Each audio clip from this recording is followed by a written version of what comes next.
উহুদ যুদ্ধ চলছে, শুরু হবে যুদ্ধ, সবাই শুনছে। ঠিক সেই সময় একজন সাহাবী হানজালা রাদিয়াল্লাহু আনহু সদ্য বিয়ে করেছেন, বাসর করেছেন গত রাতে, ফরজ গোসল করার সময় পান নাই, যুদ্ধের ডাক এসেছে, চলে গেছে এবং যুদ্ধ করতে করতে তিনি শহীদ হয়েছে। যুদ্ধের পরে তার লাশটাকে দেখা গেল যে সেই লাশটা মাটি থেকে শূন্যে ভেসে আছে এবং লাশ থেকে পানি ঝরে পড়তেছে। নবীজি বললেন যে সাল্লাল্লাহু আলাইহি ওয়াসাল্লাম যে ফেরেশতারা তাকে গোসল দিচ্ছে। এটাও মহাকাব্য, এগুলো মহাকাব্য, রচনা করে যাওয়া মহাকাব্য। তো হানজালা রাদিয়াল্লাহু আনহুর এই ঘটনাটা আপনারা পড়বেন। এরপরে অনেক আছে, আমি বলতে থাকলে অনেক সময় চলে যাবে। হামজা রাদিয়াল্লাহু আনহু নাম শুনেছেন? হামজা রাদিয়াল্লাহু আনহু উহুদের দিনে এমন ভাবে যুদ্ধ করছিলেন যে তাকে যে হত্যা করেছে সেও বলেছে যে সে এমন ভাবে যুদ্ধ করছিল মনে হচ্ছিল সে একজন উড়ন্ত বাজ পাখি। সামন থেকে আমি তাকে আঘাত করার কোনো সুযোগ পাই নাই, পিছন থেকে পাথরের পিছন থেকে তাকে আমি দূর থেকে একটা বর্ষা নিক্ষেপ করেছিলাম, এই বর্ষা গিয়ে তার নাভির নিচে গিয়ে লাগে, পিছন দিয়ে বের হয়ে যায়। কিন্তু এই অবস্থাতেও তিনি তরোয়াল নিয়ে আমার দিকে তেড়ে আসতেছিলেন আমাকে মারার জন্য, কিন্তু তিনি পেরে ওঠেন নাই, পড়ে গেছে। তারপরে তার লাশকে ছিঁড়ে ফেলা হয় এবং কলিজাটা বের করে দাঁত দিয়ে কামড়ে খাওয়ার চেষ্টা করা হয়েছে। হামজা রাদিয়াল্লাহু আনহু ছিলেন বদর যুদ্ধের সবচেয়ে শ্রেষ্ঠ সাহাবী, বীর সাহাবী, যার হাতে অনেক কাফের মারা গেছে। এই জন্য উতবা, শাইবা এদের এক পরিবারের পক্ষ থেকে একটা আক্রোশ ছিল যে যুদ্ধে জিতি আর না জিতি হামজাকে মারতে হবে। এই জন্য ওয়াহশী নামক একজন ব্যক্তিকে তারা হায়ার করেছিল। পরবর্তীতে সেই ওয়াহশী তিনিও ইসলাম কবুল করেছেন আলহামদুলিল্লাহ। তাকে অনেকে হামজার কাতেল বলত। পরে মুসাইলামা কাযযাবের হত্যা আল্লাহ পাক এই ওয়াহশীর হাতে করেছেন। সুবহানাল্লাহ, আল্লাহ পাক তাকদীর ঘুরিয়ে দিয়েছিলেন। হামজা রাদিয়াল্লাহু আনহু এই আত্মত্যাগটা কিন্তু ইতিহাস হয়ে আছে, মহাকাব্য হয়ে আছে না? এমন এত মহব্বত নবী সাল্লাল্লাহু আলাইহি ওয়াসাল্লাম তাকে করতেন, এত মহব্বত করতেন যে ওয়াহশী যখন ইসলাম কবুল করতে আসছেন জিজ্ঞাসা করছেন যে তুমি কিভাবে কাইফা কাতালতাল হামজাকে কিভাবে হত্যা করেছিলেন? তিনি ব্যাখ্যা করলেন এইভাবে হত্যা করেছেন। তখন নবীজি বললেন যে যদি তুমি আমার থেকে তোমার চেহারাটাকে দূরে রাখতে পারো তাহলে সেটাই করো। মানে তার হাতে ইসলামের বায়াত নিয়েছেন, ইসলাম কবুল করলেন, তারপরে নবীজি বললেন যদি তুমি তোমার চেহারাটাকে আমার থেকে দূরে রাখতে পারো দূরে রাখো। আর আমরা তো বিগত 20-30 বছরের মানে অগণিত জুলুমকে জাতীয় ক্ষমা ঘোষণা করতে চাচ্ছি। হ্যাঁ, আপনারা এমন যে আমি মক্কা বিজয় করছি, আপনারা কি মক্কা বিজয় করছেন যে সবাইকে গণমাফ করতে যাচ্ছেন? আবু সাঈদের কিসাস কবে হবে? আবু সাঈদের কিসাস কবে হবে এটা দেখার অপেক্ষায় আছি আমরা। মুগ্ধদের কিসাসটা কবে হয় সেটা দেখার অপেক্ষায় আছি আমরা। তাদের সময় মাঠে যারা ছিল, যারা নির্দেশ দিয়েছে, যারা পিছনে ছিল, যারা পর্দার আড়ালে ছিল, তাদের কি হয় পরিণতি শেষ পর্যন্ত এটা আমরা দেখার অপেক্ষা আছে। জালেমকে তার শাস্তি দিতে হবেই, আইনের একদম সুশাসন নিশ্চিত করতে হবে, না হলে দেখবেন এরা যদি পার পেয়ে যায় এরা অন্য স্রোতে এসে আবার জুলুম করবে না, কোনো গ্যারান্টি নেই, কোনো গ্যারান্টি। আপনাদেরকে একটা কথা বলে রাখি, বদর যুদ্ধের সময় 70 জন বন্দী হয়েছিল, মনে আছে? এই বন্দীদের ব্যাপারে কি করা হবে, এই বন্দীদের ব্যাপারে কি করা হবে মাশওয়ারা হচ্ছে। অনেকের অনেক মত। এখানে উমর ইবনুল খাত্তাবের একটা মত ছিল, নাম তো শুনেছেন। উমর রাদিয়াল্লাহু আনহুর মত হচ্ছে ইয়া রাসূলুল্লাহ সবগুলাকে হত্যা করতে হবে। কেন? আল্লাহ পাক বলেছেন নূহ আলাইহিস সালামের কণ্ঠে রব্বি লা তাযার আলাল আরদি মিনাল কাফিরিনা দাইয়ারা ইন্নাকা ইন তাযারহুম ইউদিল্লু ইবাদাক ওয়া লা ইয়ালিদু ইল্লা ফাজিরুন কাফার। আল্লাহ তুমি এই জমিনের মধ্যে, নূহ আলাইহিস সালাম এই দোয়াটা করেছিলেন, আল্লাহ তুমি এই জমিনের মধ্যে একটা কাফেরকে অবশিষ্ট রেখো না। এটা ওই সময়কার কথা বলছে, যখন মহাপ্লাবন আসবে তার আগের কথা। তিনি 950 বছর দাওয়াত দিয়েছিলেন। দাওয়াত দিয়ে যখন এই অবস্থা 40 জন মানুষ ইসলাম কবুল করছে আর কি, তখন তিনি এই দোয়াটা করতে বাধ্য হয়েছেন এবং আল্লাহ পাক সেই দোয়া কবুলও করেছিলেন, সবাইকে সমূলে ধ্বংস করেছিলেন। তো উমর রাদিয়াল্লাহু আনহু বলছেন ইয়া রাসূলুল্লাহ বদরের এই বন্দীদের ব্যাপারে আমার মাশওয়ারা হচ্ছে এটা, মুক্তিপণের দরকার নাই, হ্যাঁ, ওদেরকে অন্য কোনো দিকে ফোকাস করার দরকার নাই, এদের সবগুলোকে গর্দান নামায় দেন, শেষ, খালাস। এরা যদি থাকে পরে আপনার বিরুদ্ধে আবার ষড়যন্ত্র করবে। তো শেষমেশ তার রায়টা কিন্তু কবুল করা হয় নাই, বরং রক্তপণ এবং মুক্তিপণ নেওয়া হয়েছে এবং আরো অনেক পদ্ধতি অবলম্বন করা হয়েছে। কিন্তু সূরা আনফালে আল্লাহ রাব্বুল আলামিন উমর রাদিয়াল্লাহু আনহুর এই মতটার প্রশংসা করেছেন, করে দেখেন আপনি। তাই খুব বেশি ভালো হইতে চান না আপনারা, এত বেশি ভালো হওয়ার দরকার, হ্যাঁ, মামা চাচা খালু ধরে ধরে পার করে দিয়েন না। ও পার পেয়ে গেলে পরের বার আপনাকে পার করবে না, আপনারা ভুল করতেছেন। যাদের হাতে এরকম 100-200 প্রস্তারের রক্ত লেগে আছে এদেরকে যদি আপনি মাফ করে দেন তাহলে আপনার চেয়ে বড় আহাম্মক বোকার পৃথিবীতে কেউ নাই। কি বলেন এগুলো? ইসলামের বিধান হচ্ছে একজন মানুষকে যদি কেউ হত্যা করে অন্যায় ভাবে তাকেও শাস্তির আওতায় এনে মৃত্যুদণ্ড কার্যকর করতে হবে। আর যাদের হাতে এরকম 10টা 20টা 30টা করে ক্রস ফায়ারে রক্ত লেগে আছে, আপনি ওদেরকে মাফ করে দিবেন? এত বেশি ভালো হইতে ইসলাম শিখায়নি তো আমাদের। এগুলো তো ভালো না, এগুলো বোকামি। এগুলো কি? এগুলো তো ভালো না, এগুলো হচ্ছে কি বোকামি। ইসলাম শিখে আমাদেরকে ডিপ্লোম্যাটিক হতে, ম্যাচিউরড হতে। আল্লাহ, আমি এগুলো দেখে খুব আসলে হতাশ, তাই একটু আক্রোশে কথা বলে ফেললাম, কিছু মনে করবো। মানে আমি বুঝি না, আমরা এই সাইকোলজির সাথে যাই না। একজন ব্যক্তি যদি 10টা মানুষকে এভাবে নির্মমভাবে খুন করতে পারে, জমাই করে দিতে পারে, আপনারা তো জানেন না বিষয়গুলো।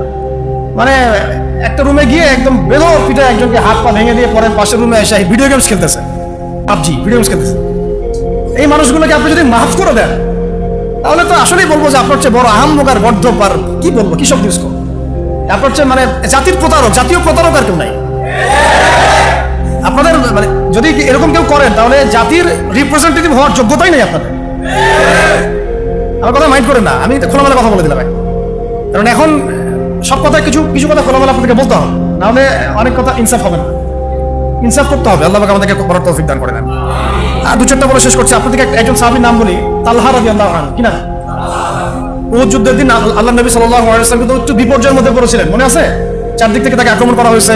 খালিদ বিন ওয়ালিদ তখন তিনি মুসলিম হন নাই, এসে আক্রমণ করেছেন, পিছন থেকে সাহাবীদেরকে আক্রমণ করেছেন, অনেক সাহাবী শহীদ হয়েছেন। আর নবী সাল্লাল্লাহু আলাইহি ওয়াসাল্লামের কাছেও প্রায় 11 জনের মতো আছেন, বাকি সবাই ছত্রভঙ্গ হয়ে গেছেন। আর তো ছত্রভঙ্গ হয়ে যাওয়ার সময় মাত্র 2 জন সাহাবী ছিলেন মুহাজির, আর বাকি 9 জন ছিলেন আনসার। একে একে আনসার সাহাবীরা শহীদ হতে লাগলেন। আর 2 জন মুহাজির সাহাবীর মধ্যে একজন সাদ বিন আবি ওয়াক্কাস, একজন হচ্ছেন তালহা বিন উবাইদুল্লাহ রাদিয়াল্লাহু আনহু। সাদ রাদিয়াল্লাহু আনহু তীর ছুটছেন। আল্লাহ নবী সাল্লাল্লাহু আলাইহি ওয়াসাল্লাম তাকে লক্ষ্য করে বলছেন, হে সাদ, আমার পিতামাতা তোমার প্রতি কুরবান হয়ে যাক, তুমি তীর ছুড়ো। সাহাবীরা সবাই বলতেন, ইয়া রাসূলুল্লাহ, আপনার জন্য আমার পিতামাতা কুরবান হোক। আল্লাহ নবীজি নিজে বলেছেন, হে সাদ, তোমার জন্য আমার পিতামাতা কুরবান হোক। এই একমাত্র সাহাবী যিনি ইসলামের ইতিহাসে প্রথম তীর নিক্ষেপ করেছিলেন, সাদ বিন আবি ওয়াক্কাস রাদিয়াল্লাহু আনহু। আর তালহা রাদিয়াল্লাহু আনহু তরোয়াল চালাচ্ছিলেন। বলা হয়েছে, ইতিহাসের পাতায় এসেছে, সিরাতের পাতায় এসেছে যে তার গায়ে, মানে তালহা রাদিয়াল্লাহু আনহুর গায়ে তখন প্রায় 40 থেকে 50টা আঘাতের চিহ্ন লেগেছে, বর্ষার তীরের তরোয়াল। এই অবস্থায় তিনি নবী সাল্লাল্লাহু আলাইহি ওয়াসাল্লামকে কাঁধে উঠিয়ে উহুদ পাহাড়ের একটা পার্শ্বদেশ দিয়ে উপরে উঠিয়ে সেফ একটা জায়গায় নিয়ে রেখে দিয়েছে। নবীজি বলেছেন, তোমরা যদি কোনো জীবন্ত শহীদকে দেখতে চাও, তাহলে তালহাকে দেখো। এগুলো হচ্ছে সত্যিকারের মহাকাব্য। এগুলো কি সত্যিকারের চিরস্থায়ী মহাকাব্য। আপনারা যদি এই একজন সাহাবী সাদ বিন মুয়াজ, তার নাম শোনেন, এবার খন্দকের যুদ্ধে তিনি মহাকাব্য রচনা করেছেন। খন্দকের যুদ্ধে একটা ক্রুশিয়াল অবস্থা ছিল, সেই সময় তিনি সামনে আগ বেরিয়ে যুদ্ধ করতে গিয়ে তার হাতের মধ্যে তীর লাগে। এই তীরটা ছিঁড়তে গিয়ে তার হাতের ভ্যানটা ছিঁড়ে যায়, রক্তটা ছিঁড়ে যায় বের করতে গিয়ে। তো এই অবস্থায় আস্তে আস্তে তার শাহাদাত হয়েছে। কিন্তু শাহাদাতের আগে তিনি আল্লাহর কাছে দোয়া করেছিলেন, আল্লাহ, যদি কুরাইশদের সাথে আরো কোনো যুদ্ধ বাকি থাকে, আমাকে তাহলে জীবিত রেখো। এবং তার শাহাদাতের সময় তিনি বলছেন, এরপর থেকে ইসলামের উপর তারা আর আক্রমণ করতে পারবে না, কারণ আমি এমন দোয়া করেছিলাম যে আল্লাহ, যদি কুরাইশদের সাথে আরো কোনো যুদ্ধ বাকি থেকে থাকে, আমাকে জীবিত রেখো। তার আগ মুহূর্তে তিনি বনু কুরাইজার যে গাদ্দারি, বেঈমানি, ওই বেঈমানির শাস্তি দিয়ে তিনি দুনিয়া থেকে বিদায় নিয়েছেন। সাদ বিন মুয়াজ, যার জানাজায় নবীজি বলেছেন, যার জানাজার সালাতে 70,000 ফেরেশতা শরীক হয়েছে। এগুলো মহাকাব্য। আপনারা যদি আরো সামনে যান, আপনারা মুতার যুদ্ধের ঘটনা পাবেন। এই কয়েকটা বলে শেষ করছি। এটা বলতে গেলে আসলে আমি নিজেকে ধরে রাখতে পারি না, আর ধরে রাখার মতো আসলে অবস্থাও না। ইসলামের ইতিহাসের সবচাইতে মানে মর্মান্তিক যুদ্ধ হচ্ছে মুতার যুদ্ধ, সবচেয়ে মর্মান্তিক। বদর, উহুদ, খন্দক, খায়বার, যত যুদ্ধ আছে, এগুলো যুদ্ধ অনেক বড় মাপের। মুতার যুদ্ধের প্রেক্ষাপট এবং সিচুয়েশনটা সম্পূর্ণ ডিফারেন্ট ছিল। এখানে আপনাদেরকে আমি 3 জন শ্রেষ্ঠ বীরের মহাকাব্য শোনাচ্ছি। কয়জন? 3 জন শ্রেষ্ঠ বীর পুরুষের মহাকাব্য। নবী সাল্লাল্লাহু আলাইহি ওয়াসাল্লাম একজন সাহাবীকে পাঠালেন, তার নাম হচ্ছে হারিস বিন উবাইদা। কি নাম বলেন? হারিস বিন উবাইদা, তুমি এই চিঠিটা নিয়ে যাও।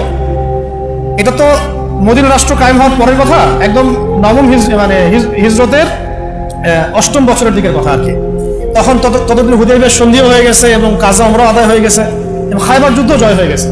খায়বারের পরের কথা এটা। হারিস বিন উবাইদা, তুমি এই চিঠিটা নিয়ে যাও, ওই রোমকদের কাছে যাবা। তখন তো সুপার পাওয়ার 2টা, রোমানরা এবং পার্সিয়ানরা।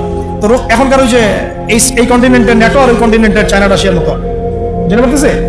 তো সে গেল, ওখানে সুরাহবিল আল গাসসানি একজন শাসক ছিলেন ওইখানকার সিরিয়ার।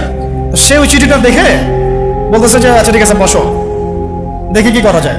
চিঠিতে লিখে আছে ইসলাম কবুল করেন, আল্লাহ পাক শান্তি বর্ষণ করবেন, তাসলিম তাসলিম, যে নবী সাল্লাল্লাহু আলাইহি ওয়াসাল্লাম চিঠি আছে না একটা রাষ্ট্রপ্রধানদের কাছে, সে চিঠি পড়ে উদ্ধত আচরণ। আমি এখানকার আমির, আমাকে ওই মক্কার মেষপালকরা চিঠি পাঠায় আপনার, কে চিঠি নিয়ে আসছে? যে হারিস বিন উবাইদা। আচ্ছা ওকে বসাও। হারিস বিন উবাইদা রাদিয়াল্লাহু আনহুকে রাষ্ট্রদূত, কিন্তু তিনি রাষ্ট্রদূতকে তারা নির্মমভাবে হত্যা করলো। কথা বুঝতে পারছেন? এবার নবী সাল্লাল্লাহু আলাইহি ওয়াসাল্লামের কাছে খবর যখন আসছে রাষ্ট্রদূতকে হত্যা করেছে, আমার সাহাবীকে, কয়জন সাহাবীকে হত্যা করেছে? 10 জন, 20 জন, 100 জন? একজন সাহাবীকে হত্যা করার প্রতিশোধ নেওয়ার জন্য নবী সাল্লাল্লাহু আলাইহি ওয়াসাল্লাম 3000 বাহিনীর একটা জিহাদি কাফেলা তৈরি করলেন। 3000 বাহিনীর কাফেলায় তিনি নিজে নেতৃত্ব না দিয়ে বললেন যে এই কাফেলার নেতৃত্ব দিবে আমার প্রিয় ভাজন, তাকে তার পালক পুত্র বলা হতো এক সময়, যায়েদ ইবনে হারেসা রাদিয়াল্লাহু আনহু। কোন যায়েদ? তায়েফের সফরের সঙ্গী, তায়েফের সফরের একজন সাহাবী তার সাথে ছিলেন, তার নাম যায়েদ ইবনে হারেসা। যখন তায়েফবাসী নবীজিকে মারছিলেন, যায়েদ ইবনে হারেসা রাদিয়াল্লাহু আনহু তার বুক দিয়ে নবীকে জড়ায় ধরেছিলেন যে আমার গায়ে আঘাত লাগুক, তার গায়ে না লাগুক। এই সাহাবী যায়েদ ইবনে হারেসা রাদিয়াল্লাহু আনহু তাকে পতাকা দিয়ে বললেন এই মুতার যুদ্ধের আমির হচ্ছে যায়েদ ইবনে হারেসা, যদি যায়েদ ইবনে হারেসা শহীদ হয় তাহলে পতাকা বহন করবে জাফর ইবনে আবি তালেব, আমার চাচাতো ভাই। কোন জাফর? যিনি আবিসিনিয়ায় গিয়েছিলেন মুসলিমদেরকে নিয়ে হিজরত করতে, মনে আছে? যিনি বাদশাহ নাজাশির সামনে কুরআন তেলাওয়াত করার, সূরা মারিয়াম তেলাওয়াত করার কারণে বাদশাহ নাজাশির চোখ দিয়ে দরদর করে পানি পড়তে শুরু করেছে।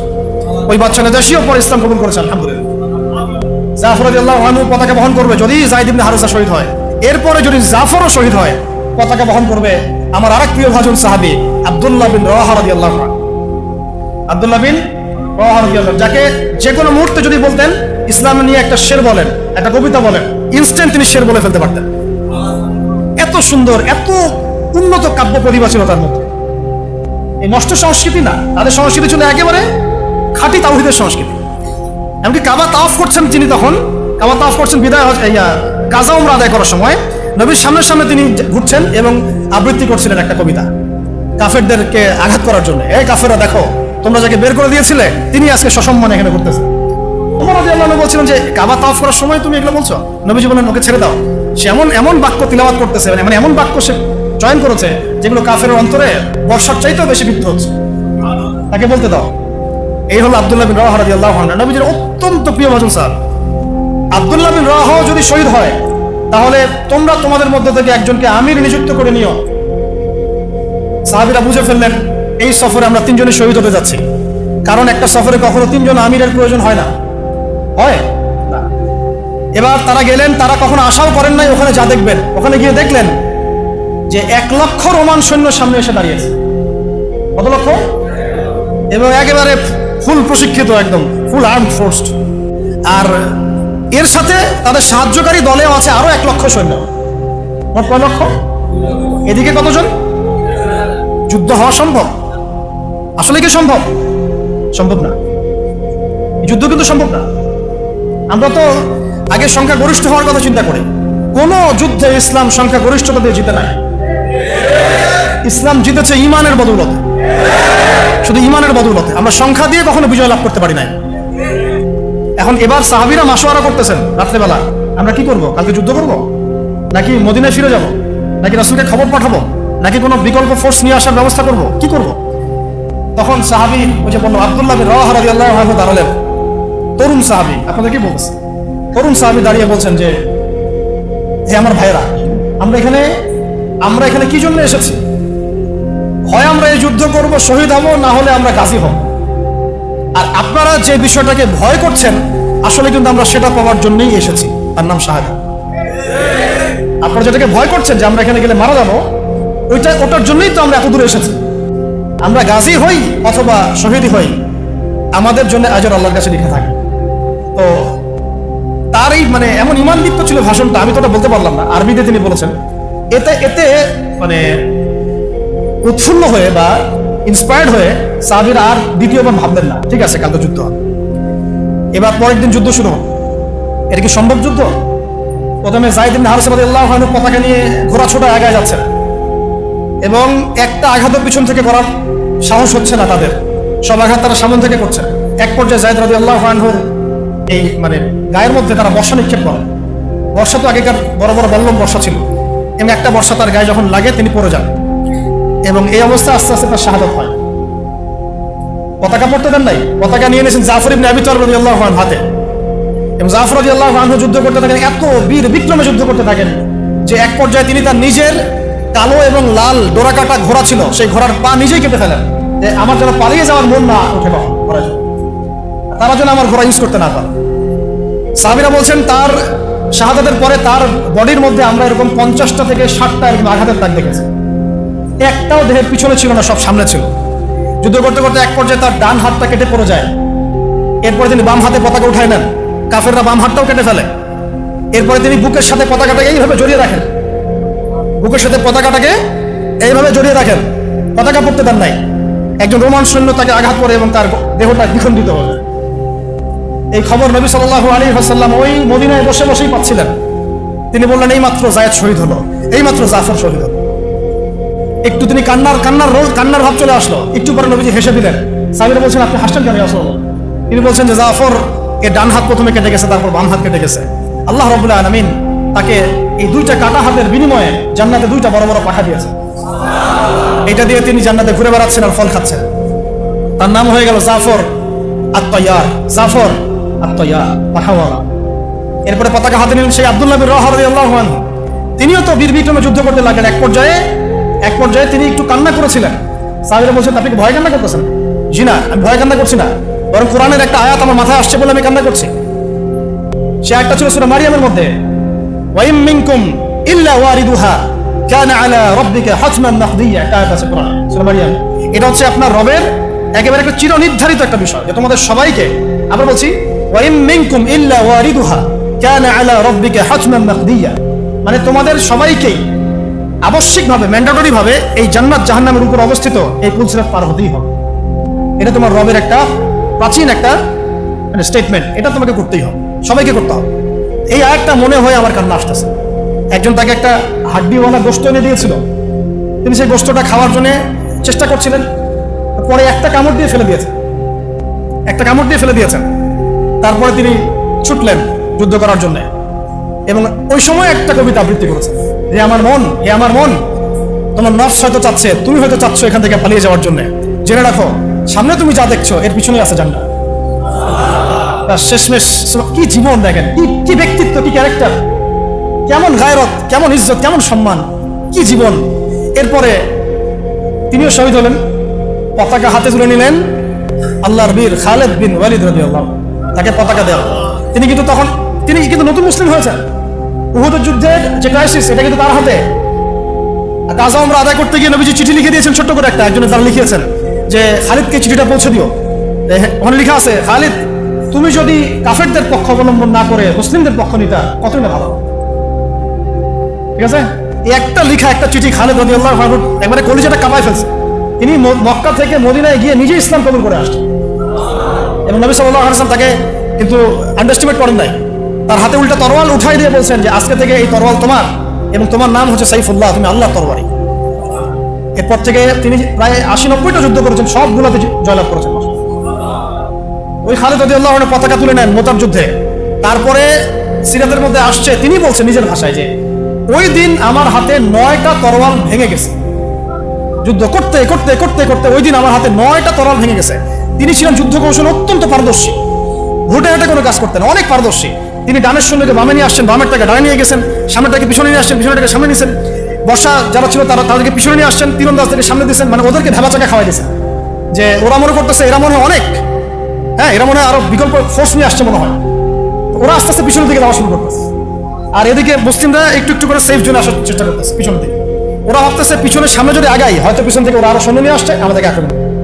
এই আল্লাহ পাক ভয় চাপাই দিলেন, এরা পালায় চলে গেল। 3000 সৈন্য নিয়ে 2 লক্ষ সৈন্যকে পরাজিত করা হয়েছে। খালিদ রাদিয়াল্লাহু আনহু বললেন আমার হাতের সেই দিন 9টা তরোয়াল ভেঙেছে, আর শেষমেশ ছোট্ট একটা ইয়েমেনি চাকু দিয়ে আমি যুদ্ধ করছি। তাহলে চিন্তা করেন কত কাফের মারা গেছে। আর মুসলিমদের মধ্যে মাত্র 12 জন সাহাবী শহীদ হয়েছে, মাত্র 12 জনকে তারা মারতে পারছে, বাকিদেরকে মারতে পারবে। এইগুলো হচ্ছে মহাকাব্য, জাজল্যমান মহাকাব্য, যেগুলো আমাদের এই প্রজন্মকে জানা উচিত এবং আপনাদের মাথায় থাকা উচিত। প্রত্যেকটা সংগ্রাম, প্রত্যেকটা বিপ্লব, প্রত্যেকটা অভ্যুত্থানের পিছনে যেন থাকে আল্লাহর সন্তুষ্টি, আল্লাহর দিন কায়েমের চেষ্টা, আল্লাহর দিনের খেদমতের চেষ্টা এবং ইনসাফ প্রতিষ্ঠার চেষ্টা, এবং জালেমের বিরুদ্ধে আমাদের অবস্থান সবসময় শক্ত থাকবে ইনশাআল্লাহ। এরকম অনেক ঘটনা আছে, আমি আজকে আর বলার সুযোগ পেলাম না। ইনশাআল্লাহ আরো একদিন আল্লাহ যদি তৌফিক দেন, ইনশাআল্লাহ তাআলা আমি আপনাদের সাথে আবার এগুলো সেশন করবো ইনশাআল্লাহ।